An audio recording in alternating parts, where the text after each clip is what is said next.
চারদিকে আলোর ঝলকানি, সঙ্গে উপস্থিত দর্শকদের আনন্দধ্বনি। এ আয়োজন একটি আলোক প্রদর্শনী ঘিরে। মুহূর্তেই ভেসে ওঠে মায়া সভ্যতার পিরামিডের উজ্জ্বল ছবি। ঐতিহাসিক এই দৃশ্য দেখে উল্লাসিত সবাই। এ আয়োজন উপস্থিত দর্শকদের নিয়ে যায় সুদূর অতীতের মায়া সভ্যতার সময়ে।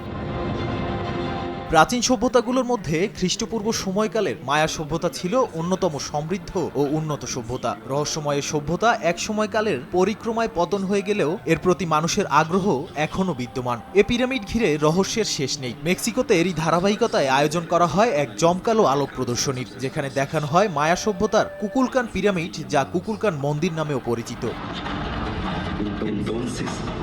প্রদর্শনীতে কুকুলকান পিরামিডের 15 মিটার উঁচু একটি অবিকল প্রতিরূপ প্রজেক্টরের সাহায্যে দেখানো হয়। মায়া সভ্যতার পিরামিডের এই প্রদর্শনী অতীতের অবদানকে তুলে ধরে। এছাড়াও এই আয়োজনে ওই অঞ্চলের এক সময়ের শাসনকর্তা ফেলিপে কারিলো পুয়ের্তোর কথা তুলে ধরা হয়, যিনি মায়া সভ্যতার বাসিন্দাদের অধিকার রক্ষায় সচেতন ছিলেন। এখন জন্ম সনদ দিয়ে খোলো বিকাশ স্টুডেন্ট অ্যাকাউন্ট। নিজের বিকাশ নিজে কর। এই ধরনের দৃশ্য আমাদের অতীতে নিয়ে যায়। আমরা অনুভব করতে পারি অতীত কেমন ছিল। এটা খুবই সুন্দর আবেগ। এটা খুবই চমৎকার, কারণ এটা ইতিহাসকে উপস্থাপন করছে যা আমরা জানি না। সম্পূর্ণ বিষয়টিকে একটি প্রদর্শনীর মাধ্যমে তুলে ধরা হয়েছে। এছাড়া প্রেক্ষাপটটিও ছিল চমৎকার। অনেক দর্শকের কাছে এটা প্রদর্শনীর চেয়ে আরো বেশি কিছু ছিল। তাই উপস্থিত দর্শক এ আয়োজনকে দারুণভাবে উপভোগ করেছেন।